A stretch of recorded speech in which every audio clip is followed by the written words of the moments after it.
2024 ಲೋಕಸಭೆ ಚುನಾವಣೆಯ ನಾಮಪತ್ರಗಳನ್ನು ಸಲ್ಲಿಸಲಿಕ್ಕೆ ಬಹುಶಃ ನಾಳೆಯಿಂದ ಪ್ರಾರಂಭ ಆಗ್ತಕ್ಕಂಥ ದಿನ. ಈ ಒಂದು ಹಿನ್ನೆಲೆಯಲ್ಲಿ ರಾಜ್ಯದಲ್ಲಿ ಕಳೆದ ವಿಧಾನಸಭೆಯ ಚುನಾವಣೆಯ ನಂತರ ಬಿಜೆಪಿ ಮತ್ತು ಜೆಡಿಎಸ್ ಪಕ್ಷಗಳ ಒಂದು ಮೈತ್ರಿಯ ಒಡಂಬಡಿಕೆಗಳು ಕೇಂದ್ರ ನಾಯಕರುಗಳ ಒಂದು ಸಲಹೆಯ ಮೇರೆಗೆ ಮೂಡಿ ಬಂದಿರತಕ್ಕಂಥ ಈ ಒಂದು ಸನ್ನಿವೇಶದಲ್ಲಿ ಲೋಕಸಭಾ ಚುನಾವಣೆಗೆ ಮೈತ್ರಿ ಪಕ್ಷಗಳ ಅಭ್ಯರ್ಥಿಗಳನ್ನು ಈಗಾಗಲೇ ಸೂಚನೆಯನ್ನೇನು ಮಾಡಿದ್ದೇವೆ. ಮೈಸೂರು ನಗರದಲ್ಲಿ ಈ ಒಂದು ವಸ್ತು ಪ್ರದರ್ಶನದ ಮೈದಾನದಲ್ಲಿ ಪ್ರಥಮ ಸಭೆಯನ್ನ ತಾಯಿ ಚಾಮುಂಡೇಶ್ವರಿಯ ಅನುಗ್ರಹದಿಂದ ಆಶೀರ್ವಾದದಿಂದ ಎರಡೂ ಪಕ್ಷಗಳ ನಾಯಕರುಗಳು ಮತ್ತು ಪಕ್ಷದ ನಿಷ್ಠಾವಂತ ಕಾರ್ಯಕರ್ತರು ರಾಜ್ಯದ 28 ಲೋಕಸಭಾ ಕ್ಷೇತ್ರಗಳಿಗೆ ಒಂದು ಸಂದೇಶವನ್ನ ಕೊಡ್ತಕ್ಕಂಥ ಒಂದು ಪ್ರಥಮ ಸಭೆ ನಮ್ಮೆಲ್ಲರಿಗೆ ಅಚ್ಚುಮೆಚ್ಚಿನ ತಾಣ, ಅಚ್ಚುಮೆಚ್ಚಿನ ಸ್ಥಳ ಆ ತಾಯಿ ಚಾಮುಂಡೇಶ್ವರಿಯ ಈ ಒಂದು ಸನ್ನಿಧಾನದಲ್ಲಿ ಈ ಕಾರ್ಯಕ್ರಮವನ್ನು ಏರ್ಪಾಡು ಮಾಡಿದ್ದೇವೆ. ಈ ಕಾರ್ಯಕ್ರಮದ ವೇದಿಕೆಯ ಮೇಲೆ ಭಾರತೀಯ ಜನತಾ ಪಕ್ಷದ ರಾಜ್ಯ ಘಟಕದ ಅಧ್ಯಕ್ಷರು, ಶಾಸಕ ಮಿತ್ರರು, ಕ್ರಿಯಾಶೀಲರು ಆಗಿರತಕ್ಕಂಥ ಸನ್ಮಾನ್ಯ ವಿಜೇಂದ್ರ ಅವರೇ, ಈ ಒಂದು ಚುನಾವಣೆಯ ಉಸ್ತುವಾರಿಯನ್ನು ನಿರ್ವಹಿಸ್ತಾ ಇರತಕ್ಕಂಥ ರಾಜ್ಯದ ಮಾಜಿ ಉಪಮುಖ್ಯಮಂತ್ರಿಗಳು, ಶಾಸಕ ಮಿತ್ರರು ಆಗಿರತಕ್ಕಂಥ ಅಶ್ವಥ್ ನಾರಾಯಣ ಅವರೇ, ಜನತಾದಳದ ಕೋರ್ ಕಮಿಟಿಯ ಅಧ್ಯಕ್ಷರಾಗಿರ್ತಕ್ಕಂಥ ಜಿ ಟಿ ದೇವೇಗೌಡರೇ, ನನ್ನ ಆತ್ಮೀಯ ಸ್ನೇಹಿತ ಮತ್ತು ಎರಡೂ ಪಕ್ಷಗಳ ಅತ್ಯಂತ ಅಭಿಮಾನದ ವಿಶ್ವಾಸವನ್ನು ಹೊಂದಿರತಕ್ಕಂಥ ಸಾರಾ ಮಹೇಶ್ ಅವರೇ, ಈ ಒಂದು ಕ್ಷೇತ್ರದ ಮೈಸೂರು ಮತ್ತು ಕೊಡಗಿನ ಅಭ್ಯರ್ಥಿಗಳಾಗಿರ್ತಕ್ಕಂಥ ಸನ್ಮಾನ್ಯ ಯದುವೀರ್ ಒಡೆಯರ್ ಅವರೇ, ಚಾಮರಾಜನಗರ ಲೋಕಸಭಾ ಕ್ಷೇತ್ರದ ಅಭ್ಯರ್ಥಿ ಆಗಿರ್ತಕ್ಕಂಥ ಬಾಲರಾಜ್ ಅವರೇ, ಶಾಸಕ ಮಿತ್ರಗಳಾಗಿರ್ತಕ್ಕಂಥ ಅತ್ಯಂತ ಕ್ರಿಯಾಶೀಲರು, ಯುವಕರು ಆಗಿರ್ತಕ್ಕಂಥ ಆತ್ಮೀಯ ಸ್ನೇಹಿತರು ಆಗಿರ್ತಕ್ಕಂಥ ಸನ್ಮಾನ್ಯ ಹರೀಶ್ ಅವರೇ, ಅನೂರಿನ ಶಾಸಕ ಮಿತ್ರರಾಗಿರ್ತಕ್ಕಂಥ ಮಂಜುನಾಥ್ ಅವರೇ, ವೇದಿಕೆ ಮೇಲೆ ಉಪಸ್ಥಿತಕ್ಕಂಥ ಎಲ್ಲ ಮಾಜಿ ಶಾಸಕರೇ, ಎರಡೂ ಪಕ್ಷಗಳ ನಾಯಕರೇ ಹಾಗೂ ಕಾರ್ಯಕ್ರಮದಲ್ಲಿ ಭಾಗವಹಿಸಿರ್ತಕ್ಕಂಥ ಎಲ್ಲ ನನ್ನ ಆತ್ಮೀಯ ಕಾರ್ಯಕರ್ತ ಬಂಧುಗಳೇ, ಮಾಧ್ಯಮದ ಸ್ನೇಹಿತರೆ, ಈಗಾಗಲೇ ಬಹುಶಃ ನೀವು ಈ ಕಾರ್ಯಕ್ರಮಕ್ಕೆ ಸಂಜೆ 5 ಗಂಟೆಯಿಂದ ಬಂದು ಈ ಸಭೆಯಲ್ಲಿ ಭಾಗವಹಿಸಿದ್ದೀರಿ ಅಂತಕ್ಕಂಥದ್ದು ನನ್ನ ಅಭಿಪ್ರಾಯ. ಈಗಾಗಲೇ 8:15 ಗಂಟೆ ಆಗಿದೆ. ಸಭೆಯಿಂದ ನೀವ್ಯಾರು ನಿರ್ಗಮಿಸದೆ ಇವತ್ತು ನರೇಂದ್ರ ಮೋದಿ ಅವರು ದೇಶಕ್ಕೆ ಅವಶ್ಯಕತೆ ಇದೆ ಅಂತಕ್ಕಂಥದ್ದು ದೇಶದಾದ್ಯಂತ ಚರ್ಚೆಯನ್ನಾಗ್ತಾ ಇದೆ. ದೇಶದ ಒಂದು ಭದ್ರತೆಗೆ, ದೇಶದಲ್ಲಿ ಒಂದು ಸುಭದ್ರ ಸರ್ಕಾರವನ್ನು ರಚನೆ ಆಗಬೇಕು ಅಂತಕ್ಕಂಥ ಒಂದು ಭಾವನೆಗಳನ್ನು ಈ ದೇಶದ ಜನತೆಯನ್ನು ಹೊಂದಿದ್ದಾರೆ. ಆ ಹಿನ್ನೆಲೆಯಲ್ಲಿ ಪ್ರಥಮ ಸಭೆ ಮೈಸೂರಿನ ಈ ಒಂದು ನಗರದಲ್ಲಿ ಪ್ರಾರಂಭ ಆಗಿದೆ. ನಾನು ರಾಜಕಾರಣಕ್ಕೆ, ರಾಜ್ಯದ ಒಂದು ಸಂಘಟನೆಗೆ ನನ್ನ ಒಂದು ರಾಜಕೀಯ ಜೀವನ ಪ್ರಾರಂಭ ಆದಂಥದ್ದು ಮೈಸೂರು ನಗರದ ಕಲಾಮಂದಿರ ಅಂತಕ್ಕಂಥದ್ದನ್ನು ಇವತ್ತು ಸ್ಮರಿಸ್ಕೊಳ್ಳಿಕ್ಕೆ ಬಯಸ್ತಾ ಇದ್ದೇನೆ. ಬಹುಶಃ ಇಂದಿಗೆ ಸುಮಾರು 17 ವರ್ಷಗಳಾಗಿದೆ.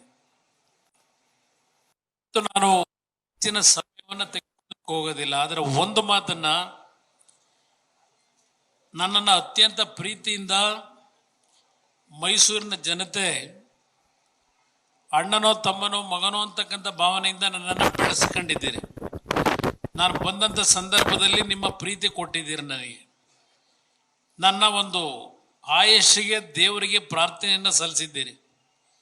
ನಿಮ್ಮಗಳ ಒಂದು ಪ್ರಾರ್ಥನೆ ದೇವರಿಗೆ ತಲುಪಿಸಿದ್ದೀರಿ ನನ್ನ ಆಯಸ್ಸನ್ನು ಉಳಿಸ್ಲಕ್ಕಂಥದ್ದಕ್ಕೆ. ಬಹುಶಃ ಈ ದೇಶದ ರಾಜಕಾರಣದಲ್ಲಿ ಕೇವಲ 17 ವರ್ಷದಲ್ಲಿ 3 ಬಾರಿ ಹೃದಯದ ಚಿಕಿತ್ಸೆಗೆ ಒಳಗಾಗಿರ್ತಕ್ಕಂಥದ್ದು, 2 ಬಾರಿ ಮಿದುಳಿನ ಮೇಲೆ ಆದಂಥ ಅನಾಹುತ. ಬಹುಶಃ ಯಾವುದೇ ರಾಜಕಾರಣಿಗಳಿಗೂ ಇಂಥ ಒಂದು ಪರಿಸ್ಥಿತಿಯನ್ನು ಎದುರಿಸ್ತಕ್ಕಂಥದ್ದು ಆ ಭಗವಂತ ನೀಡಿಲ್ಲ. ಆದರೆ ಒಂದು ನಾನು ತಾಯಿ ಚಾಮುಂಡೇಶ್ವರಿಯ ಸನ್ನಿಧಾನದಲ್ಲಿ ಏನು ಹೇಳ್ತಾ ಇದ್ದೇನೆ, ಇವತ್ತು ನಾನು ಏನಾದರೂ ಇನ್ನೂ ಉಳಿದಿದ್ದೇನೆ ಅಂದರೆ ನನ್ನಿಂದ ಏನೋ ಒಂದು ಈ ನಾಡಿಗೆ, ಈ ನಾಡಿನ ಬಡ ಕುಟುಂಬಗಳೇನಿದ್ದಾವೆ, ನನಗೆ ಜಾತಿಯ ಪ್ರಶ್ನೆ ಇಲ್ಲ. ಬಡವರು ಯಾರಿದ್ದಾರೆ ಅವರೇ ನನ್ನ ಕುಟುಂಬ. ಅವರ ಒಂದು ಬದುಕಿಗೆ ನನ್ನಿಂದ ಏನೋ ಒಂದು ಮುಂದಿನ ದಿನಗಳಲ್ಲಿ ದೇವರು ಕಾರ್ಯಕ್ರಮವನ್ನು ರೂಪಿಸ್ಲಿಕ್ಕೆ ನನ್ನನ್ನು ಇಂಥ ಒಂದು ಪರಿಸ್ಥಿತಿಯಲ್ಲೂ ಜೀವಂತ ಇಟ್ಟಿದ್ದಾನೆ ಅಂತಕ್ಕಂಥದ್ದು ನಾನು ನನ್ನ ಹೃದಯದಲ್ಲಿ ಇಟ್ಕೊಂಡಿರ್ತಕ್ಕಂಥ ಭಾವನೆ. ಇವತ್ತು ನಾನು ಒಂದು ರಾಜ್ಯದ ಮುಖ್ಯಮಂತ್ರಿಗಳಿಗೆ, ರಾಜ್ಯದ ಸರ್ಕಾರಕ್ಕೆ ಮನವಿ ಮಾಡಲಿಕ್ಕೆ ಬಯಸ್ತಾ ಇದ್ದೇನೆ. ಅಧಿಕಾರ ಯಾರಿಗೂ ಶಾಶ್ವತವಲ್ಲ. ಅದು ಅಧಿಕಾರ ಅಂತಕ್ಕಂಥದ್ದು ಭಗವಂತ ಏನು ನೀಡಿದ್ದಾನೆ. ಈಗಾಗಲೇ ನೀವು 2ನೇ ಬಾರಿ ಮುಖ್ಯಮಂತ್ರಿ ಏನಿದ್ದೀರಿ. ಒಂದು ನಿಮಗೆ ನಾನು ಮನವಿ ಮಾಡತಕ್ಕಂಥದ್ದು, ಈ ನಾಡಿನ ಜನತೆ ಕೊಟ್ಟಿರ್ತಕ್ಕಂಥ ಈ ಅಧಿಕಾರವನ್ನ, ನಿಮ್ಮ ದುರಹಂಕಾರದ ಮಾತುಗಳೇನಿದೆ, ಎಲ್ಲ ಮೀರಿ ಮಾತನಾಡ್ತಾ ಇದ್ದೀರಿ. ಅದನ್ನ ಸ್ವಲ್ಪ ಬದಿಗಿಟ್ಟು ಈ 2ನೇ ಬಾರಿಯ ಮುಖ್ಯಮಂತ್ರಿ ಆಗಿ ಒಂದು ಕೊನೆಯ ಅಂತ ನಿಮ್ಮ ರಾಜಕೀಯ ಜೀವನದಲ್ಲಿ ಒಂದು ನಾಡಿನ ಜನತೆಗೆ ನೀವು ಏನು ಕೊಡುಗೆಯನ್ನು ಕೊಟ್ಟಿದ್ದೀರಿ ಅಂತಕ್ಕಂಥ ಉಳಿಸಿ ಹೋಗ್ತಕ್ಕಂಥದ್ದಕ್ಕೆ ತಾವು ಪ್ರಾಮಾಣಿಕವಾಗಿ ಪ್ರಯತ್ನ ಪಡಿ ಅಂತಕ್ಕಂಥದ್ದನ್ನು ಹೇಳಲಿಕ್ಕೆ ಬಯಸ್ತಾ ಇದ್ದೇನೆ. ನಿಮ್ಮೆಲ್ಲರ ಮುಂದೆ ನಾನು ಈ ಸಭೆಯ ಮುಖಾಂತರ ನಾಡಿನ ಜನತೆಗೆ ಕೇಳ್ತೇನೆ, ನುಡಿದಂತೆ ನಡೆದಿದ್ದೇವೆ ಹೇಳ್ತಾ ಇದ್ದಾರೆ. ಪ್ರತಿದಿನ ಬೆಳಗ್ಗೆ ಮಾಧ್ಯಮಗಳ ಪತ್ರಿಕೆಗಳು ತೆಗೆದರೆ ಎಲ್ಲ ಪತ್ರಿಕೆಯ ಮುಖಪುಟದಲ್ಲಿ ಅವರ ಭಾವಚಿತ್ರಗಳು ಮತ್ತೆ 5 ಗ್ಯಾರಂಟಿ, ನುಡಿದಂತೆ ನಡೆದಿದ್ದೇವೆ. ಇದು ಹೊರತುಪಡಿಸಿ ಮತ್ತೊಂದಿಲ್ಲ. ವಿಜಯೇಂದ್ರ ಅವರು ಈಗ ಮಾತನಾಡ್ತಾ ರಾಜ್ಯದಲ್ಲಿರ್ತಕ್ಕಂಥ ಬರಗಾಲದ ಪರಿಸ್ಥಿತಿಯ ಬಗ್ಗೆ ಕೆಲವು ವಿಷಯವನ್ನು ಪ್ರಸ್ತಾಪ ಮಾಡಿದ್ದಾರೆ. ಈ ಸರ್ಕಾರ ಹೇಳ್ತಾ ಇದೆ, ಕೇಂದ್ರ ಸರ್ಕಾರ ನಮಗೆ ಅನುದಾನ ಕೊಟ್ಟಿಲ್ಲ ಅಂತ, NDRF ನಿಂದ ಹಣ ಕೊಟ್ಟಿಲ್ಲ ಅಂತಾರೆ. ಅದು ಎಷ್ಟು ಸುಳ್ಳು ಹೇಳ್ತಾ ಇದ್ದಾರೆ ಅಂತಕ್ಕಂಥದ್ದು 15 ಬಾರಿ ಈ ರಾಜ್ಯದ ಹಣಕಾಸು ಇಲಾಖೆಯನ್ನು ನಿರ್ವಹಣೆ ಮಾಡಿರ್ತಕ್ಕಂಥ, 15 ಬಾರಿ ಆರ್ಥಿಕ ಬಜೆಟ್ ಅನ್ನು ಮಂಡನೆ ಮಾಡಿರ್ತಕ್ಕಂಥ ಮುಖ್ಯಮಂತ್ರಿಗಳು ಈ ದೇಶಕ್ಕೆ ಸ್ವಾತಂತ್ರ್ಯ ಬಂದ ನಂತರ ಯಾವೊಂದು ಹಣಕಾಸು ಆಯೋಗವನ್ನು ರಚನೆ ಮಾಡತಕ್ಕಂಥ ನಿರ್ಧಾರ ಕೇಂದ್ರ ಸರ್ಕಾರ 1952ನೇ ಇಸ್ವಿನಲ್ಲಿ ಪ್ರಾರಂಭ ಮಾಡಿದ್ರು. ಯಾವೊಂದು ರಾಜ್ಯಗಳಿಗೆ ಹಂಚಿಕೆಗಳನ್ನು ಮಾಡಬೇಕು ಕೇಂದ್ರ ಸರ್ಕಾರದ ಹಣವನ್ನ ಅಂತಕ್ಕಂಥದ್ದು 1952ರಲ್ಲಿ ಪ್ರಾರಂಭ ಆಗಿರತಕ್ಕಂಥ. ಜನತೆಯ ಮುಂದೆ ಪದೇ ಪದೇ ಹೇಳ್ತಾ ಇದ್ದಾರೆ, ನಮ್ಮ ತೆರಿಗೆ ನಮ್ಮ ಹಕ್ಕು, ನಮ್ಮ ತೆರಿಗೆ ನಮ್ಮ ಹಕ್ಕು. ಇನ್ನೇನು ಕೆಲವು ಘೋಷಣೆಗಳನ್ನು ಕೂಗಿದ್ದಾರೆ. 2013 ಈ ನಾಡಿನಲ್ಲಿ ಮುಖ್ಯಮಂತ್ರಿ ಆಗಬೇಕಾದರೆ ಬಳ್ಳಾರಿಯಿಂದ ಕೂಡಲ ಸಂಗಮಕ್ಕೆ ಉತ್ತರ ಕರ್ನಾಟಕದ ಕೃಷ್ಣಾ ನೀರಾವರಿಯ ಹೆಸರಿನಲ್ಲಿ ಪಾದಯಾತ್ರೆ ಮಾಡಿದ್ರು. ಕಾಂಗ್ರೆಸ್ ನಡಿಗೆ ಕೃಷ್ಣ ಕಡೆಗೆ ಅಂತಕ್ಕಂಥ ಘೋಷಣೆ ಕೂಗಿದ್ರು. 5 ವರ್ಷ ಈ ರಾಜ್ಯದಲ್ಲಿ ಮುಖ್ಯಮಂತ್ರಿಗಳಾಗಿ ಪೂರ್ಣ ಅವಧಿಗೆ ಅಧಿಕಾರ ನಡೆಸಿದ್ದೀರಿ ಸಿದ್ದರಾಮಣ್ಣ ಅವರೇ. ಹೇಳಿ, ಉತ್ತರ ಕರ್ನಾಟಕದ ಆ ಕೃಷ್ಣಾ ನದಿಯ ನೀರಿನ ಹಂಚಿಕೆ ನಮ್ಮ ರಾಜ್ಯಕ್ಕೆ ಏನಾಗಿದೆ, ಎಷ್ಟರ ಮಟ್ಟಿಗೆ ಆ ನೀರನ್ನ ನೀವು ಉಪಯೋಗ ಮಾಡ್ಕೊಳ್ತಕ್ಕಂಥದ್ರಲ್ಲಿ ನಿಮ್ಮ ಪಾದಯಾತ್ರೆಯ ಕಾಂಗ್ರೆಸ್ ನಡೆಗೆ ಕೃಷ್ಣ ಕಡೆಗೆ ಅಂತ ನೀವು ಹೊರಟಿದ್ದೀರಿ, ಅದು ಕೃಷ್ಣ ಕಡೆಗೆ ಹೋಯ್ತು ನಿಮ್ಮ ಪಾದಯಾತ್ರೆ, ಕಾಂಗ್ರೆಸ್ ನಡೆಗೆದು ಅದು ಆಂಧ್ರ ಕಡೆಗೆ ಹೋಯ್ತು ಅಂತಕ್ಕಂಥ ಕೇಳಲಿಕ್ಕೆ ಬಯಸ್ತೀನಿ. ನಮಗೆ ಕೊಟ್ಟಿರ್ತಕ್ಕಂಥ ನೀರು ನಮ್ಮ ಹಕ್ಕು, ಉಪಯೋಗ ಮಾಡ್ಕೊಳ್ತಕ್ಕಂಥದ್ರಲ್ಲಿ ಎರಡನೇ ಏನೋ ಒಂದು ಟ್ರಿಬ್ಯುನಲ್ ಇವತ್ತು ನಮಗೆ ತೀರ್ಪು ಕೊಟ್ಟಿದ್ದಾರೆ. 2013ನೇ ಇಸ್ವಿನಲ್ಲಿ ಬಂದಂತ ತೀರ್ಪು 130 TMC ನೀರನ್ನು ಉಪಯೋಗ ಮಾಡಬೇಕು ಆ ಉತ್ತರ ಕರ್ನಾಟಕದ ಭಾಗದ ರೈತರಿಗೋಸ್ಕರವಾಗಿ. ಆದರೆ ಎಷ್ಟರ ಮಟ್ಟಿಗೆ ಇವತ್ತು ನೀವು ಯಶಸ್ಸು ಕಂಡ್ರಿ? 5 ವರ್ಷಗಳ ಕಾಲ ಈ ನಾಡಿನಲ್ಲಿ ಅಧಿಕಾರವನ್ನು ನಡೆಸಿದ್ರಿ. ಅದಾಯ್ತು. ಈಗ ಇತ್ತೀಚೆಗೆ ನಮ್ಮ ಕನಕಪುರದ ಸಂಗಮದಿಂದ ಎಂಥದ್ದು ಮೇಕೆದಾಟಿನ ಬಗ್ಗೆ ನಮ್ಮ ನೀರು ನಮ್ಮ ಹಕ್ಕು, ನಮ್ಮ ನೀರು ನಮ್ಮ ಹಕ್ಕು ಪಾದಯಾತ್ರೆ ಮಾಡಿದಿರಿ. ಈಗೇನು ಹೇಳ್ತಾ ಇದ್ದೀರಿ? ಈಗೇನು ಹೇಳ್ತಾ ಇದ್ದಾರೆ? ಬಿಜೆಪಿಯ ಲೋಕಸಭಾ ಸದಸ್ಯರಿಗೆ ಬಿಜೆಪಿ ಪಕ್ಷಕ್ಕೆ ಹೇಳ್ತಾ ಇದ್ದಾರೆ ಮೇಕೆದಾಟಿನ ಒಪ್ಪಿಗೆ ಕೊಡಿಸಿ ಅಂತೇಳಿ. ಮತ್ತು ನೀವು ಶ್ರಮಪಟ್ಟು ಸಂಗಮದಿಂದ ಬೆಂಗಳೂರಿನವ್ರಿಗೆ ಪಾದಯಾತ್ರೆ ಆ ಕೋವಿಡ್ ಪೀರಿಯಡ್ ಮಾಡೋ ಅವಶ್ಯಕತೆ ಏನಿತ್ತು? ಬಿಜೆಪಿ ಅವರಿಗೆ ನೀವು ಪರ್ಮಿಷನ್ ಕೊಡಿಸಿ ಅಂತ ನೀವು ಈಗ ಕೇಳೋದಾದರೆ, ಹಾಗಿದ್ರೆ ನೀವು ಪಾದಯಾತ್ರೆ ಯಾಕೆ ಮಾಡಿದ್ರಿ? ನಮ್ಮ ನೀರು ನಮ್ಮ ಹಕ್ಕು ನಾವು ಈಡೇರಿಸ್ತೀವಿ ಅಂತೇಳಿ ಜನತೆ ಮುಂದೆ.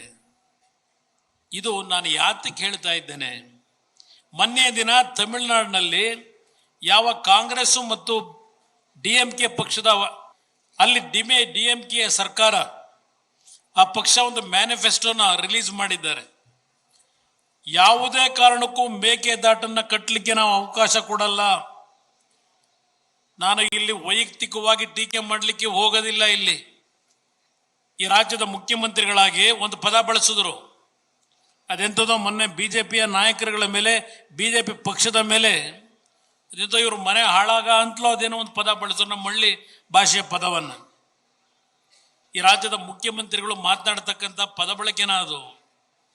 ನಿಮ್ಗೆ ಅಧಿಕಾರ ಕೊಟ್ಟಿರೋದು ಈ ನಾಡಿನ ಅಭಿವೃದ್ಧಿಯನ್ನು ಮಾಡಿ ಅಂತೇಳಿ ಇವತ್ತು 136 ಸ್ಥಾನ ಕೊಟ್ಟಿದ್ದಾರೆ. ರಾಜ್ಯದ ಖಜಾನೆಯಲ್ಲಿ ಬರಗಾಲ ಇಲ್ಲ. ಇಂಥ ಒಂದು ಬರಗಾಲದ ಪರಿಸ್ಥಿತಿಯಲ್ಲೂ ನಾಡಿನ ಜನತೆಯ ತೆರಿಗೆಯ ರೂಪದಲ್ಲಿ ನಿಮ್ಮ ಖಜಾನೆಯನ್ನು ತುಂಬಿಸಿದ್ದಾರೆ ಸಿದ್ದರಾಮಣ್ಣ ಅವರೇ. ಆದರೆ ಈ ನಾಡಿನ ಜನತೆ ಪ್ರತಿ ಅವರ ಜೀವನದ ಬದುಕಿನಲ್ಲಿ ಕಟ್ಟತಕ್ಕಂಥ ತೆರಿಗೆ ಹಣ ಯಾವ ರೀತಿ ನೀವು ಪೋಲು ಮಾಡ್ತಾ ಇದ್ದೀರಿ? ನೀವು ಘೋಷಣೆ ಮಾಡಿದ್ರಿ ಬರಗಾಲಕ್ಕೆ SDRF ನಿಂದ 625-24 ಕೋಟಿ ಬಿಡುಗಡೆ ಮಾಡಿದ್ದೇವೆ, ರೈತರಿಗೆ 2,000 ರೂಪಾಯಿ ಪರಿಹಾರ ಕೊಟ್ಟಿದ್ದೇವೆ ಅಂದ್ರೆ, ಸಿದ್ದರಾಮಣ್ಣ ಅವರೇ ರೈತನಿಗೆ 600 ಕೋಟಿ ಬಿಡುಗಡೆ ಮಾಡಿ 2,000 ಕೊಟ್ಟಿದ್ದೀನಿ ಅಂತೀರಿ. ನೀವು ಪ್ರತಿನಿತ್ಯ ಉದ್ದುದ ಜಾಹೀರಾತು. ಇದಕ್ಕೆ ನಾನು ಕೇಳ್ತಾ ಇದ್ದೀನಿ, ಒಂದು ಕಡೆ ನಮ್ಮ ತಾಯಂದಿರಿಗೆ 2,000 ರೂಪಾಯಿ ಕೊಡ್ತೀನಿ ಅಂತ ಹೇಳ್ತೀರಿ, ಮತ್ತೊಂದು ಕಡೆ ಈ ಸರ್ಕಾರದಲ್ಲಿ ತೆರಿಗೆಯ ರೂಪದಲ್ಲಿ ಈ ನಾಡಿನ ಪ್ರತಿಯೊಂದು ಕುಟುಂಬದ ಮೇಲೆ ಯಾವೊಂದು ಅವರ ಜೋಬಿಗೆ ನೀವು ಕೈ ಹಾಕಿ ಎಷ್ಟು ಹಣವನ್ನು ದೋಚ್ತಾ ಇದ್ದೀರಿ ತೆರಿಗೆ ರೂಪದಲ್ಲಿ. ಇಲ್ಲಿ 2,000 ರೂಪಾಯಿ ಕೊಟ್ರೆ ಪ್ರತಿ ಕುಟುಂಬದ ಮೇಲೆ 5,000-10,000 ನೀವು ಸಾಯಂಕಾಲ ಪ್ರತಿನಿತ್ಯ ಬಹುಶಃ ಎಲ್ಲಾ ಕುಟುಂಬದಲ್ಲೂ ಈಗಿನ ದಿನಗಳಲ್ಲಿ ಒಂದು ನಾವೇ ಚಟ ಕಳಿಸಿದ್ದೇವೆ. ಸಾಯಂಕಾಲ ಆಯ್ತು ಅಂದ್ರೆ ಸ್ವಲ್ಪ ನಿಮ್ಮ ಬೆಳಗ್ಗೆಯ ಶ್ರಮಕ್ಕೆ ನೀವು ಮದ್ಯದ ಅಂಗಡಿಯಿಂದ ಯಾವೊಂದು ಬಾಟಲಿಗಳನ್ನು ತರುತ್ತೀರಿ. ಇವತ್ತು ತೆರಿಗೆ ಎಷ್ಟು ಏರಿಸಿದ್ದಾರೆ, ನಿಮ್ಮ ದುಡಿಮೆಯನ್ನ ತಗೊಂಡೋಗಿ ಆ ಮದ್ಯದ ಅಂಗಡಿಗೆ ಕೊಡಬೇಕು. ಇಲ್ಲಿ 2,000 ರೂಪಾಯಿ ಹೆಣ್ಮಕ್ಳು ಕೊಡ್ತೀವಿ ಅಂತಾರೆ. ಇಲ್ಲಿ ನಿಮ್ಮಿಂದ ಎಷ್ಟು ದುಡ್ಡು ಕೀಳ್ತಾ ಇದ್ದಾರೆ. ಯಾಕೆ ನಮ್ಮ ಜನ ಇದನ್ನು ಅರ್ಥ ಮಾಡ್ಕೋತಾ ಇಲ್ಲ? ಸ್ವಾತಂತ್ರ್ಯ ಬಂದು 77 ವರ್ಷ ಆಗಿದೆ. ಇವತ್ತು ನರೇಂದ್ರ ಮೋದಿ ಅವರ ಬಗ್ಗೆ ಚರ್ಚೆ ಮಾಡ್ತಿಲ್ಲ ಸಿದ್ದರಾಮಣ್ಣ ಅವರೇ. ಅದು ಕೊಟ್ರ ಇದು ಕೊಟ್ರ ಅಂತ ಹೇಳ್ತೀರಿ. ಇವತ್ತು ಈ ದೇಶದಲ್ಲಿ 2014 ಇವರು ಪ್ರಧಾನಮಂತ್ರಿಗಳಾದ ಮೇಲೆ ಒಂದು ಜನಧನ್ ಅಂತಕ್ಕಂಥ ಒಂದು ಯೋಜನೆಯನ್ನು ತಂದಿದ್ದಾರೆ. ಆ ಜನಧನ್ ಯೋಜನೆಯನ್ನ ಪ್ರಾರಂಭ ಮಾಡಿದಾಗ ಏನು ಒಂದು 1.5-2 ಕೋಟಿ ಜನತೆಯ ಒಂದು ಅಕೌಂಟ್ ಓಪನ್ ಮಾಡಿದ್ರು ಬ್ಯಾಂಕ್ಗಳಲ್ಲಿ, 1200 ಕೋಟಿ ಪ್ರಾರಂಭಿಕ ಹಂತದಲ್ಲಿ ಇಟ್ಟಿದ್ರು. ಇವತ್ತು ಈಗ 10 ವರ್ಷದಲ್ಲಿ ಜನಧನ್ ಯೋಜನೆಯಲ್ಲಿ ಸುಮಾರು 48 ಕೋಟಿ ಕುಟುಂಬಗಳಿಗೆ ಬ್ಯಾಂಕ್ ಖಾತೆಗಳನ್ನು ತೆರೆದು ಸುಮಾರು 3 ಲಕ್ಷ ಕೋಟಿಗಳ ಚಟುವಟಿಕೆಗಳು ಈ ಒಂದು ಬಡ ಕುಟುಂಬದಲ್ಲಿ ಇವತ್ತು ನಡೀತಾ ಇರತಕ್ಕಂಥದ್ದು ಅಂಕಿಅಂಶಗಳಿದ್ದಾವೆ. ಈಗ ಇವ್ರನ್ನ ನೀವೇನು ಕೇಳ್ತೀರಿ ಪ್ರಶ್ನೆ, ನೀವೇ ಕೊಟ್ರಿ ಅಂತ ಹೇಳಿ ಹಿಂದೆ ಇಂದಿರಾ ಗಾಂಧಿ ಅವರ ಕಾಲದಲ್ಲಿ ಇದೇ ಕಾಂಗ್ರೆಸ್ ಪಕ್ಷ ಗರೀಬಿ ಹಠಾವೋ ಅಂತಕ್ಕಂಥ ಘೋಷಣೆ ಮಾಡಿ ಅಧಿಕಾರಕ್ಕೆ ಬಂದಂತ ಕಾಂಗ್ರೆಸ್ ಈ ದೇಶದ ಗರೀಬಿ ಹಠಾವೋ ಮಾಡಿದ್ದಾರ? ಇವತ್ತು ಪ್ರಶ್ನೆ ಮಾಡತಕ್ಕಂಥ ಅಧಿಕಾರ ಈ ಕಾಂಗ್ರೆಸ್ ಪಕ್ಷಕ್ಕೆ ಇದೆಯಾ ನೈತಿಕತೆ? ನಾನಿಲ್ಲಿ ಯಾರನ್ನು ವಹಿಸ್ಕೊಳ್ತಾ ಇಲ್ಲ. ಇವತ್ತು ಕೇಂದ್ರ ಸರ್ಕಾರ ನಮಗೆ ನಮ್ಮ ಹಕ್ಕಿನ ಒಂದು ತೆರಿಗೆ ಹಣವನ್ನು ಕೊಡಲಿಲ್ಲ ಅಂತ ಹೇಳ್ತಾ ಇದ್ದೀರಿ. ಈ ಒಂದು ತೆರಿಗೆಯ ಒಂದು ಹಂಚಿಕೆ ಮಾಡ್ತಾ ಇರ್ತಕ್ಕಂಥದ್ದು ನರೇಂದ್ರ ಮೋದಿ ಅವರು ಬಂದು ಮಾಡ್ತಾ ಇರ್ತಕ್ಕಂಥದ್ದಲ್ಲ. ಇದು ನಾನು ಮೊದಲೇ ಹೇಳಿದ ಹಾಗೆ 1952ರಲ್ಲಿ ಪ್ರಾರಂಭ ಆಗಿರ್ತಕ್ಕಂಥದ್ದು.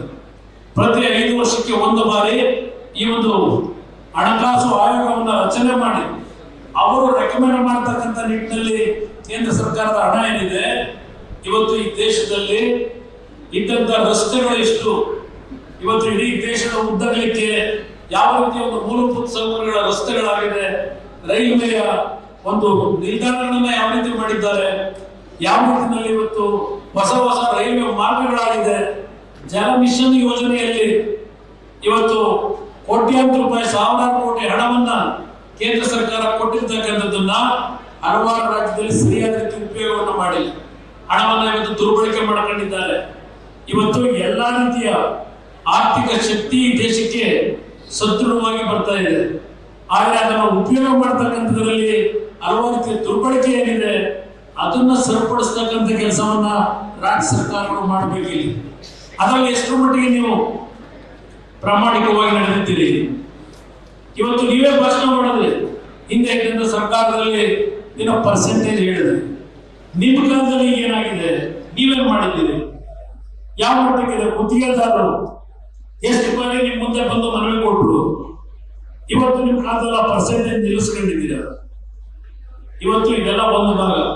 ಇವತ್ತು ನಿಮ್ಮ ಪಂಚರತ್ನ ನಮ್ಮ ತಲೆ ಅದಕ್ಕೆ ಮಾಡಕ್ ಸಾಧ್ಯ ಇಲ್ಲ. ಇವತ್ತು ಯಾವುದು ಪಂಚ ಯೋಜನೆಗಳು, ಗ್ಯಾರಂಟಿ ಕಾರ್ಯಕ್ರಮಗಳು, 5 ಕಾರ್ಯಕ್ರಮ, ಇದಕ್ಕೆ 52,000 ಕೋಟಿ ಕೊಡ್ತೀವಿ ಅಂತೀರಿ. ಈ ದುಡ್ಡು ಎಲ್ಲಿಂದ ಕೊಡ್ತಾ ಇದ್ದೀರಿ? ಯಾವ ಲೆಕ್ಕದಲ್ಲಿ ಕೊಡ್ತೀರಿ? ಇಲ್ಲಿ 52,000 ಕೋಟಿ ಇಲ್ಲಿ ಹೇಳ್ತಾ ಇದ್ದೀರಿ. ಆದ್ರೆ ವರ್ಷ 1,05,000 ಕೋಟಿ ಸಾಲ ಮಾಡಿ ನಿಮ್ ತಲೆ ಮೇಲೆ ಹಾಕ್ತಾ ಇದ್ದಾರೆ. ಇದನ್ನ ಜನತೆಗೆ ತಿಳಿಸಬೇಕು. ಇವರೇನು ಬಿಟ್ಟಿ ಕೊಡ್ತಾ ಇಲ್ಲ. ಈ 5,000, 2,000, 3,000 ಕೊಡ್ತಾರೆ. ಇದನ್ನ ಅಂತಿಮವಾಗಿ ನಿಮಗೆ ಪ್ರತಿ ತಿಂಗಳು ಕೊಡ್ತಕ್ಕಂಥ, ಇನ್ನು ಕೊಟ್ಟಿಲ್ಲ, ಪ್ರತಿ ತಿಂಗಳು ಎಲ್ಲರಿಗೂ ಬಂದಿಲ್ಲ, ಅದು ಗೊತ್ತು ನನಗೆ. ವಿದ್ಯುತ್ ಶಕ್ತಿ ಇಲಾಖೆಯಲ್ಲಿ ಮೊದಲು 200 ಯೂನಿಟ್ ಅಂದ್ರು, ಆಮೇಲೆ ಅದೆಂತದ್ದು ಗಣಿಗೆ ಗೈಡೆನ್ಸ್ ಗಳು ಹಾಕಿ 30-40 ಯೂನಿಟ್ ದುಡ್ಡು ಕಟ್ಟಬೇಕು. ಆ ಪ್ರಯತ್ನ ತಂದಿಟ್ಟಿದ್ದಾರೆ. ಇವತ್ತು ವಿದ್ಯುತ್ ಶಕ್ತಿಯನ್ನ 2 ಗಂಟೆ ಕೊಡ್ಲಿಕ್ಕೆ ಸಾಧ್ಯ ಆಗ್ತಾ ಇಲ್ಲ ಈಗ ಹಳ್ಳಿಗಳಲ್ಲಿ. ಈ ಒಂದು ಪರಿಸ್ಥಿತಿಯನ್ನು ನಾವು ಎದುರಿಸ್ತಾ ಇದ್ದೇವೆ. ಕುಡಿಯುವ ನೀರಿನ ಸಮಸ್ಯೆ, ಬರಗಾಲ ಪ್ರಾರಂಭ ಆಗಿ ಇವತ್ತು ಮೇವಿನ ಒಂದು ಸಮಸ್ಯೆಗಳು ಪ್ರಾರಂಭ ಆಗಿದೆ. ಇಂಥ ಒಂದು ಪರಿಸ್ಥಿತಿನಲ್ಲಿ ಈ ಸರ್ಕಾರದಲ್ಲಿ ನೀವೇನಾದರೂ ಇವತ್ತು ರೈತರ ಕಷ್ಟಗಳನ್ನ ಏನಾದರೂ ಗಮನಿಸಿದ್ದೀರಾ? ಬರೀ ಸಾರ್ವಜನಿಕವಾಗಿ ಸರ್ಕಾರದ ಹಣದಲ್ಲಿ ಕಾರ್ಯಕ್ರಮಗಳು, ನಮ್ಮ ಗ್ಯಾರಂಟಿ ಯೋಜನೆಗಳ ಕಾರ್ಯಕ್ರಮ ಅಂತ ಹೇಳಿ ಆ ಸರ್ಕಾರಿ ಅಧಿಕಾರಿಗಳಿಗೆ ಸರ್ಕಾರದಿಂದ ದುಡ್ಡನ್ನ ಕೊಟ್ಟು ಜನತೆಯ ತೆರಿಗೆ ಹಣ ಇವತ್ತು ಪೋರ್ಟ್ ಮಾಡಿ ಇವತ್ತು ಸಭೆಗಳನ್ನು ಮಾಡ್ಕೊಂಡು ಬಂದ್ರಿ. ಇವತ್ತು ರೈತರಿಗೆ ಬೆಳೆ ಪರಿಹಾರ ನೀವೇ ಹೇಳ್ತೀರಿ, ಸುಮಾರು 36,000 ಕೋಟಿ ಇವತ್ತು ಬೆಳೆ ನಷ್ಟ ಆಗಿದೆ ಅಂತೇಳಿ. 36,000 ಕೋಟಿಗೆ 600 ಕೋಟಿ ಬಿಡುಗಡೆ ಮಾಡಿ ಇವತ್ತೇನು ಕೊಟ್ಟಿದ್ದೇವೆ ಅಂತ ಹೇಳ್ತೀರಿ. ಆ 600 ಕೋಟಿ ಹಣದಲ್ಲೂ 75% ಕೇಂದ್ರ ಸರ್ಕಾರದ್ದು, 25% ರಾಜ್ಯ ಸರ್ಕಾರದ್ದು ಇದು ಹಣ ಬಿಡುಗಡೆ ಆಗಿರ್ತಕ್ಕಂಥದ್ದು. ನೀವು ನಿಮ್ಮ ಸಾಧನೆ ಅಂತ ಹೇಳಿ ನುಡಿದಂತೆ ನಡೆದಿದ್ದೇವೆ ಅಂತ ಹೇಳಿ ಜಾಹೀರಾತು ಕೊಡ್ತಾ ಇದ್ದಾರಲ್ಲ, ದಯವಿಟ್ಟು ಅರ್ಥ ಮಾಡ್ಕೊಳ್ಳಿ ನಾಡಿನ ಜನತೆ. ಬರೀ ಜಾಹೀರಾತಿಗೆ ಇವರು ಖರ್ಚು ಮಾಡಿರೋದು. ಇವತ್ತಿಗಾಗಲೇ ಸರ್ಕಾರದಿಂದ ಸಪ್ಲಿಮೆಂಟರಿ ಬಜೆಟ್ ನಲ್ಲಿ ದುಡ್ಡನ್ನ ಇವತ್ತು ಒಪ್ಪಿಗೆ ಪಡೆದಿರ್ತಕ್ಕಂಥದ್ದು ವಿಧಾನಸಭೆಯಲ್ಲಿ ಸುಮಾರು 250 ಕೋಟಿ ಹಣವನ್ನ ಇವರ ಕಾರ್ಯಕ್ರಮದ ಜಾಹೀರಾತುಗಳ ಮುಖಾಂತರ ನಿಮ್ಮನ್ನ ಮೆಚ್ಚಿಸಲಿಕ್ಕೆ ಅಡ್ವರ್ಟೈಸ್ಮೆಂಟ್ ಕೊಡ್ಲಿಕ್ಕೆ 250 ಕೋಟಿ ಕೊಡ್ತಾರೆ. ರೈತರಿಗೆ 2,000 ರೂಪಾಯಿಗೆ 600 ಕೋಟಿ ಹಣ ಕೇಂದ್ರ ಸರ್ಕಾರದ 75%. ಇದು ಸಿದ್ದರಾಮಯ್ಯ ಅವರು ನಡೆದಿರ್ತಕ್ಕಂಥ ಸರ್ಕಾರದ ಸಾಧನೆಗಳು. 1,05,000 ಕೋಟಿ ಸಾಲ ಏನ್ ಹಾಕಿದ್ದಾರೆ, ಈ ವರ್ಷ ಮಾಡಿದ್ದಾರೆ. ಆ ಸಾಲ ನೀವು ತೀರಿಸಬೇಕು.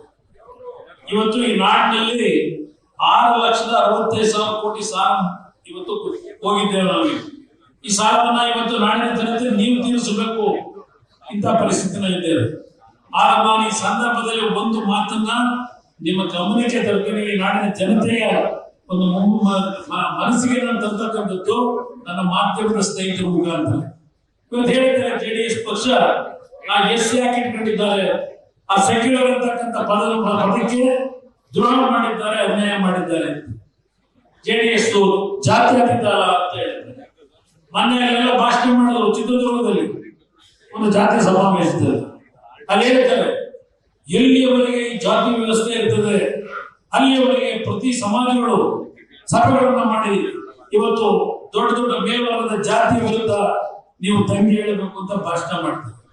ಜಾತಿ ವ್ಯವಸ್ಥೆ ಹೋಗಬೇಕು ಅಂತಾರೆ, ಜಾತ್ಯತೀತ ಅಂತಾರೆ. ಇವರು ಪ್ರತಿನಿತ್ಯ ಮಾಡೋದು ಜಾತಿಯ ಕಾರ್ಯಕ್ರಮಗಳು. ಇದು ಇವರು ಮಾಡ್ತಾ ಇರ್ತಕ್ಕಂಥ ಕಾರ್ಯಕ್ರಮ ಸಿದ್ದರಾಮಯ್ಯ.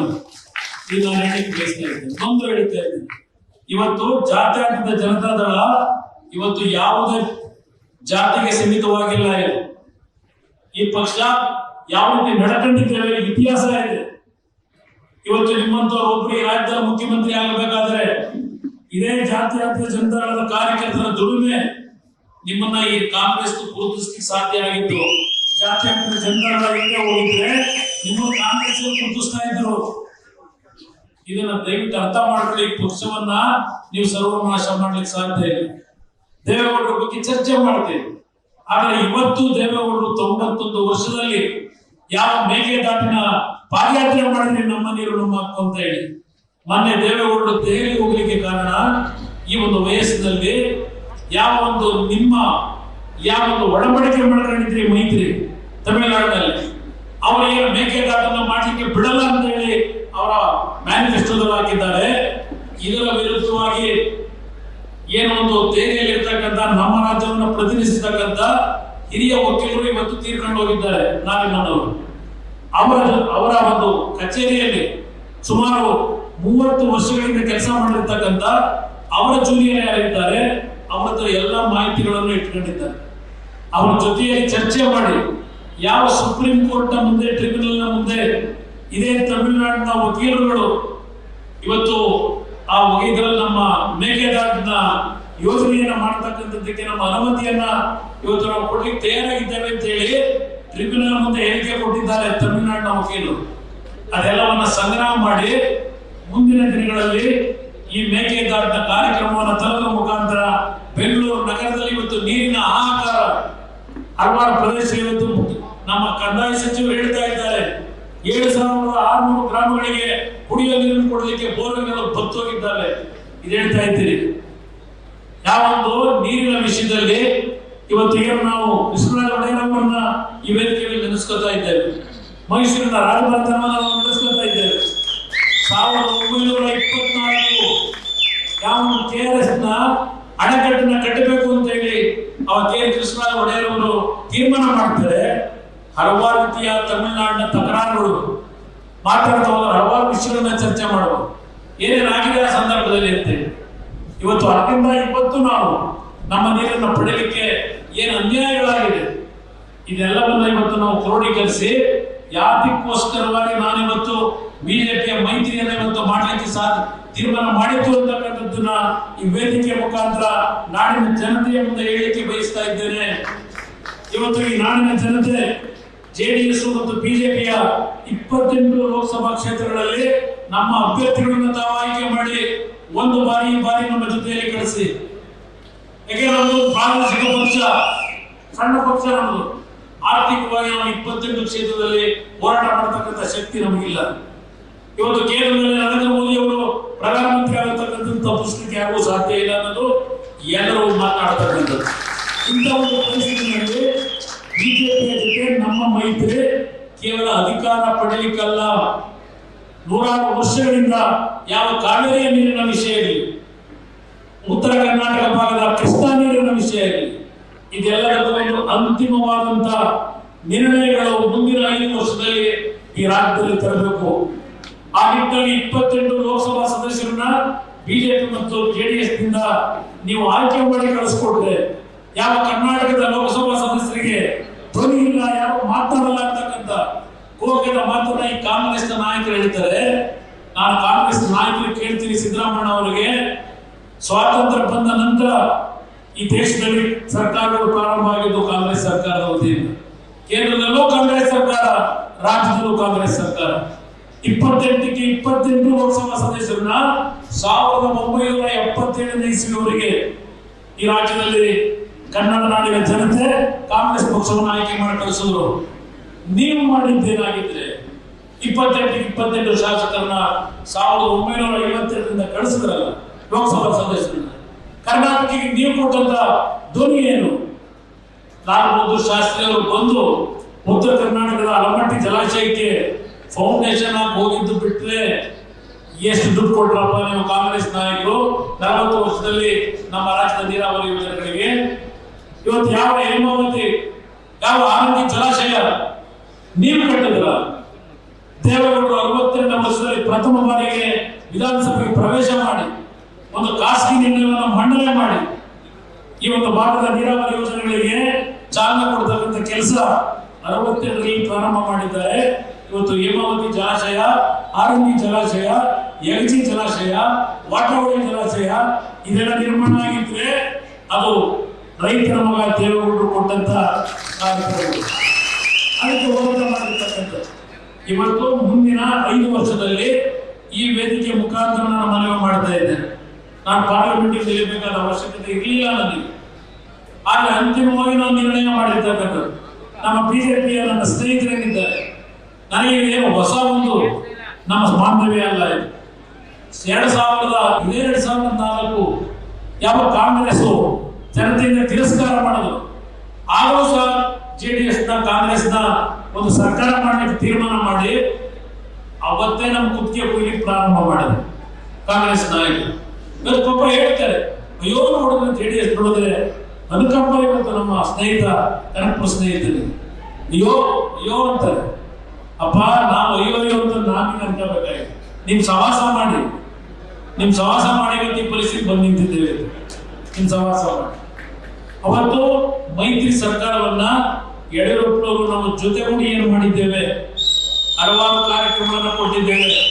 ಸಿದ್ದರಾಮಯ್ಯ ಅವರೇ ಇಲ್ಲಿ ಜಿಡಿ ದೇವೇಗೌಡರು ಕೂತಿದ್ದಾರೆ, ನಿಮಗಿರುವಾಗ 54 ಹಳ್ಳಿಗಳಿಗೆ ಕುಡಿಯೋ ನೀರನ್ನ ಕೊಡ್ತಕ್ಕಂಥದ್ರಲ್ಲಿ ನೀವು ಈ ಒಂದು ಚಾಮುಂಡೇಶ್ವರಿ ಕ್ಷೇತ್ರವನ್ನ 25 ವರ್ಷ ಪ್ರತಿನಿಧಿಸಲು ಕೊಡಲಿಲ್ಲ.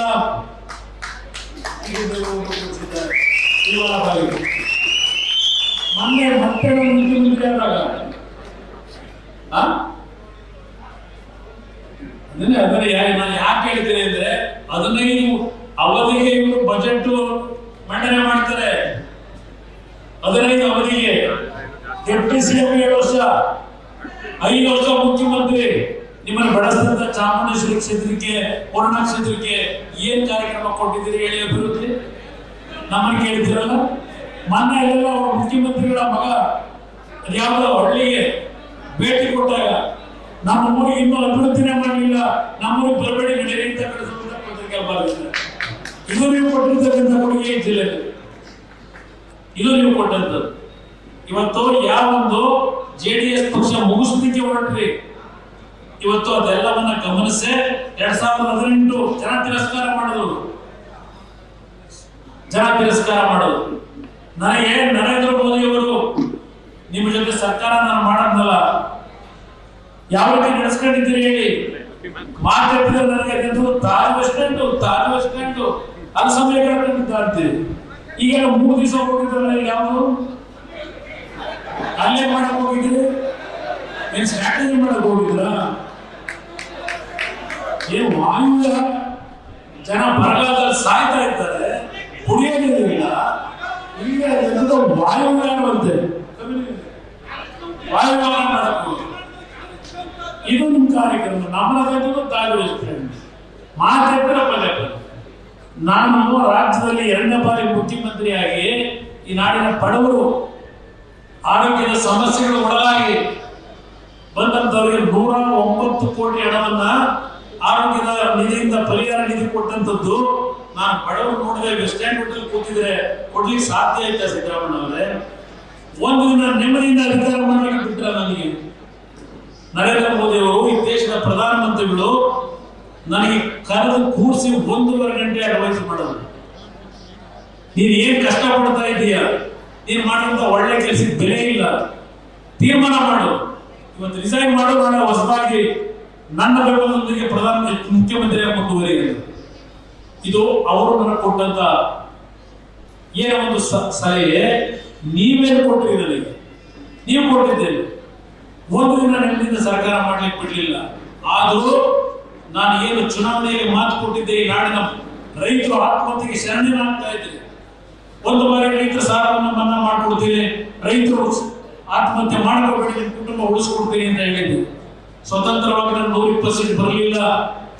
ನೀವು ಹೇಳಿದ್ರಿ ಅಧಿಕಾರ ಕೊಟ್ರಿ, ನನಗೆ ಅಧಿಕಾರ ಕೊಟ್ಟು ನಾನು ರೈತರ ಸಾಲ ಮನ್ನಾ ಮಾಡ್ತೀನಿ ಅಂದ್ರೆ, ರೈತರ ಸಾಲ ಮನ್ನಾಗೂ ನಮ್ಗೆ ಸಂಬಂಧ ಇಲ್ಲ.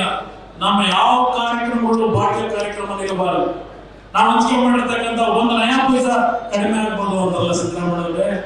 ನೀವು ಕೊಟ್ಟಂತ ಎಲ್ಲಾ ಕಾರ್ಯಕ್ರಮಗಳನ್ನು ಮುಂದುವರಿಸಿ ನನ್ನ ರೈತರಿಗೆ 25,000 ಕೋಟಿ ಹಣವನ್ನು ಮನ್ನಾ ಮಾಡ್ತಕ್ಕಂಥದ್ದು ಕೇವಲ 14 ತಿಂಗಳು ಮಾಡ್ಕೊಡ್ತೀನಿ. ಅದಾದ ನಂತರ ನೀವು ಸರ್ಕಾರ ಹೋದ್ರೂ ಪರವಾಗಿಲ್ಲ ಅಂತೇಳಿ ನಾನು ಸ್ವಲ್ಪ ದೂರ ಸರ್ಕಾರ ಉಳಿಸಬೇಕು ಅಂತ ನಾನು ಆಸೆ ಪಡ್ಲಿಕ್ಕೂ ಓದ್ತಿದ್ದೀನಿ. ಸರ್ಕಾರ ತೆಗೆದು ಅದೆಲ್ಲ ಇತಿಹಾಸ ತಲೆ ಕೆಡಿಸ್ಬಿಡಲ್ಲ. ಇವತ್ತು ಈ ಮೈತ್ರಿ ಮಾಡಿರ್ತಕ್ಕಂಥದ್ದು ಈ ನಾಡಿನಲ್ಲಿ ಈಗೇನು ಹೇಳ್ತಾ ಇದ್ದೀರಿ, ಕೇಂದ್ರ ಸರ್ಕಾರದ ಮೇಲೆ ಸರಿಯಾದ ರೀತಿಯ ಒಂದು ಕಾರ್ಯಕ್ರಮಗಳನ್ನು ರೂಪಿಸಿಕೊಂಡು ಕೇಂದ್ರ ಸರ್ಕಾರದ ಮುಂದೆ ನೀವು ಮನವಿ ಮಾಡಿ ಹಣವನ್ನು ಪಡೆಯತಕ್ಕಂಥ ಯೋಗ್ಯತೆ ಇದ್ರೆ ಪ್ರತಿನಿತ್ಯ ಸಂಘರ್ಷಕ್ಕೆ ಕಾರ್ಯಕ್ರಮ ನಿಂತಿದ್ದೀರಿ ನೀವು. ಇದರಿಂದ ನೀವು ರಾಜ್ಯದ ಅಭಿವೃದ್ಧಿ ಮಾಡ್ಲಿಕ್ಕೆ ಸಾಧ್ಯ ಇಲ್ಲ. ಸ್ವಲ್ಪ ಅಧಿಕಾರ ಸ್ವಭಾವದಲ್ಲಿ ದುರಂಕಾರ ಬಿಡಿ, ದುರಂಕಾರ ಬಿಟ್ಟು ಅಧಿಕಾರ ನಡೆಸಿ. ಕೇಂದ್ರ ಸರ್ಕಾರದಲ್ಲಿ ಯಾವ ರೀತಿ ಅಲ್ಲಿ ಹೋಗಿ ನಿಮ್ಮ ರಾಜ್ಯದ ಸಮಸ್ಯೆಗಳನ್ನ ಅವರ ಗಮನಕ್ಕೆ ತಂದು ಯಾವ ರೀತಿ ಇವತ್ತು ಕೇಂದ್ರ ಸರ್ಕಾರದ ನೆರವನ್ನು ಪಡೆಯಬೇಕು ಆ ಕೆಲಸವನ್ನು ಮಾಡಿದರೆ ಈ ಪರಿಸ್ಥಿತಿ ನಮ್ಮ ರಾಜ್ಯಕ್ಕೆ ಬರಲಿಕ್ಕೆ ಸಾಧ್ಯ ಇಲ್ಲ. ಅದರಿಂದ ನಾನು ಈ ಒಂದು ಮೈತ್ರಿಯನ್ನ ಮಾಡಿರ್ತಕ್ಕಂಥದ್ದು, ನಾನು ವಿಜೇಂದ್ರ ಅವರು ಒಬ್ಬ ನನಗಿಂತ ಚಿಕ್ಕವರಿರುವರು ಕ್ರಿಯಾಶೀಲರಿದ್ದಾರೆ.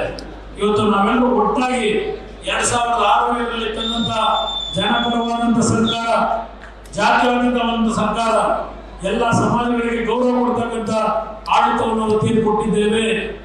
ಆ ರೀತಿಯ ಸರ್ಕಾರ ಈ ರಾಜ್ಯದಲ್ಲಿ ಪುನರ್ ಪ್ರತಿಷ್ಠಾಪನೆ ಆಗಬೇಕು ಅಂತಕ್ಕಂಥ ಹಿನ್ನೆಲೆಯಲ್ಲಿ ಇವತ್ತೇನು ಮೈತ್ರಿ ಮಾಡಿದ್ದೇವೆ. ನಮ್ಮ ರಾಜ್ಯದ ಇವತ್ತು ಮೇಕೆದಾಟಿರಲಿ, ಕಾವೇರಿ ನೀರಿನ ಸಮಸ್ಯೆ ಇರಲಿ, ಅಲ್ಲಿಂದ ಅಪ್ಪರ್ ಕೃಷ್ಣ ಇರಲಿ, ಅಪ್ಪರ್ ಭದ್ರಾ ಇರಲಿ, ಅಲ್ಲಿಂದ ನಮ್ಮ ಮಾದಾಯಿ ಯೋಜನೆ ಇರಲಿ, ಇದೆಲ್ಲವನ್ನ ಮುಂದಿನ 5 ವರ್ಷದಲ್ಲಿ ಕೇಂದ್ರದಲ್ಲಿ ನರೇಂದ್ರ ಮೋದಿ ಅವರ ನಾಯಕತ್ವದಲ್ಲಿ ನಡೆಯತಕ್ಕಂಥ ಸರ್ಕಾರದಲ್ಲಿ ಕರ್ನಾಟಕದ 28 ಲೋಕಸಭಾ ಸದಸ್ಯರ ಜೊತೆಗೂಡಿ ಇವತ್ತು ನಾನು ಚುನಾವಣೆಗೆ ಲೋಕಸಭೆಗೆ ಮಂಡ್ಯದಲ್ಲಿ ನಿಂತಿರ್ತಕ್ಕಂಥದ್ದು ಕೇವಲ ಟಿಎಡಿಎ ತಗೊಳ್ಳಿಕ್ಕೆ ಈ ಚುನಾವಣೆಯಲ್ಲಿ ಸ್ಪರ್ಧೆ ಮಾಡ್ತಾ ಇಲ್ಲ. 28 ಲೋಕಸಭಾ ಸದಸ್ಯರ ಜೊತೆಗೂಡಿ ನಮ್ಮ ರಾಜ್ಯದ 70 ವರ್ಷಗಳ ಸಮಸ್ಯೆಗಳಿಗೆ ಪರಿಹಾರಗಳೇನು ದೊರಕಿಲ್ಲ, ಆ ಪರಿಹಾರವನ್ನು ತರ್ತಕ್ಕಂಥ ನಿಟ್ಟಿನಲ್ಲಿ ನಿಮ್ಮಗಳ ಧ್ವನಿಯಾಗಿ ಈ ನಾಡಿನ 6.5 ಕೋಟಿ ಜನತೆ ಧ್ವನಿಯಾಗಿ ಈ ನಾಡಿಗೆ ಬರಬೇಕಾದಂತ ಕಾರ್ಯಕ್ರಮಗಳನ್ನ ಜಾರಿಗೆ ತರತಕ್ಕಂತ ಒಂದು ಶಪಥವನ್ನ ತೊಟ್ಟು ಇವತ್ತು ಬಿಜೆಪಿ ಜೊತೆಯಲ್ಲಿ ನಾನು ಕೈ ಜೋಡಿಸಿದ್ದೇನೆ. ನಾವು ವೈಯಕ್ತಿಕವಾದಂತಹ ಆಸೆ ಆಕಾಂಕ್ಷೆಗಳಿಲ್ಲ. ಇದನ್ನ ಇವತ್ತು ವೇದಿಕೆ ಮುಖಾಂತರ ನಾಡಿನ ಜನತೆಗೆ ನಾನು ಇವತ್ತೇನು ಈ ಸಂದೇಶ ಕೊಡ್ಲಿಕ್ಕೆ ಬಂದಿದ್ದೇನೆ. ಆರೋಗ್ಯದ ಸಮಸ್ಯೆಗಳಿದೆ. ಇವತ್ತು ನನಗೆ ಯಾವುದೇ ರೀತಿಯಲ್ಲೂ ನನ್ನ ವೈಯಕ್ತಿಕವಾದಂತ ನನ್ನ ಆರೋಗ್ಯದ ಸಮಸ್ಯೆಗಿಂತ ನಾಡಿಗೆ ಬಂದಿರತಕ್ಕಂತ ಇಂಥ ಒಂದು ಕೆಟ್ಟ ಸರ್ಕಾರ ಈ ರಾಜ್ಯದ ಜನತೆ ಇವತ್ತು ತರುಣಿಸಬೇಕಿದೆ. ನಮ್ಮ ನಾಡಿನ ಜನತೆ ನನ್ನ ತಾಯಂದರಿಗೆ ಹೇಳ್ತೇನೆ, 2,000 ರೂಪಾಯಿಗೆ ಬೇಡತಕ್ಕಂಥ ಪರಿಸ್ಥಿತಿ ನಿಮಗೆ ಬೇಡ. ಚುನಾವಣೆ ಅಂತಂದ್ರೆ ಸೀರೆ ಕೊಡೋದು, ಕುಕ್ಕರ್ ಕೊಡೋದು, ಇದು ರಾಜಕಾರಣ. ಇದಕ್ಕೆ ಬದಲಾಗಬೇಡಿ. ನಿಮ್ಮ ಬದುಕು, ನಿಮ್ಮ ಕುಟುಂಬಗಳ ಬದುಕು ಇನ್ನೊಬ್ಬರಿಗೆ ಕೈ ನೀಡಿ ಬದುಕ್ತಕ್ಕಂಥ ಶಕ್ತಿಯನ್ನ ಈ ನಾಡಿನ ಪ್ರತಿ ಕುಟುಂಬಕ್ಕೆ ಕೊಡಬೇಕು ಅಂತಕ್ಕಂಥದ್ದು ನಾನು ಈ ಭೂಮಿಗೆ ಹೋಗೋದಕ್ಕಿಂತ ಮುಂಚೆ ಈ ಕಾರ್ಯಕ್ರಮವನ್ನು ತರಬೇಕು ಅಂತಕ್ಕಂಥದ್ದು ನನ್ನ ಚಿಂತನೆ. ಒಂದು ಅವಕಾಶವನ್ನು ಈ ಚುನಾವಣೆ ಮುಖಾಂತರ ನೀವು ತೆಗೆದುಕೊಳ್ಳತಕ್ಕಂಥ ನಿರ್ಧಾರ ಮುಂದೆ ಒಂದು ಜನಪರವಾದ ಸರ್ಕಾರವನ್ನ ಪುನರ್ ಪ್ರತಿಷ್ಠಾಪನೆಯನ್ನು ಮಾಡಲಿಕ್ಕೆ ಎರಡು ಪಕ್ಷಗಳ ಜೊತೆಗೂಡಿ ನಿಮ್ಮಗಳ ಒಂದು ಬದುಕಿಗೆ ಒಂದು ಹೊಸ ಕಾರ್ಯಕ್ರಮವನ್ನು ತರ್ತಕ್ಕಂಥ ನಿಟ್ಟಿನಲ್ಲಿ ಒಂದು ಆಶೀರ್ವಾದವನ್ನ ಇದು ನೀಡಬೇಕು ಅಂತಕ್ಕಂಥ ಮನವಿಯನ್ನ ನನಗೆ ಒಂದು ಶಕ್ತಿ ತುಂಬಿರ್ತಕ್ಕಂಥ ಈ ಒಂದು ಪುಣ್ಯ ಭೂಮಿ, ಈ ಒಂದು ಸಾಂಸ್ಕೃತಿಕ ನಗರಿಯ ಮುಖಾಂತರ ನಾಡಿನ 28 ಲೋಕಸಭಾ ಕ್ಷೇತ್ರದ ತಂದೆ ತಾಯಿಗಳಿಗೆ ಮನವಿ ಮಾಡಲಿಕ್ಕೆ ಬಯಸ್ತಾ ನಿಮ್ಮೆಲ್ಲರಿಗೆ ಒಪ್ಪಿಸಿದ ಎರಡು ಮಾತುಗಳನ್ನು ಮುಗಿಸ್ತೇನೆ. ಜೈ ಜೈ ಕರ್ನಾಟಕ. ನ್ಯೂಸ್ ಫಸ್ಟ್ ನಿರ್ಭೀತಿಯಿಂದ ನಿಮ್ಮ ಪರವಾಗಿ.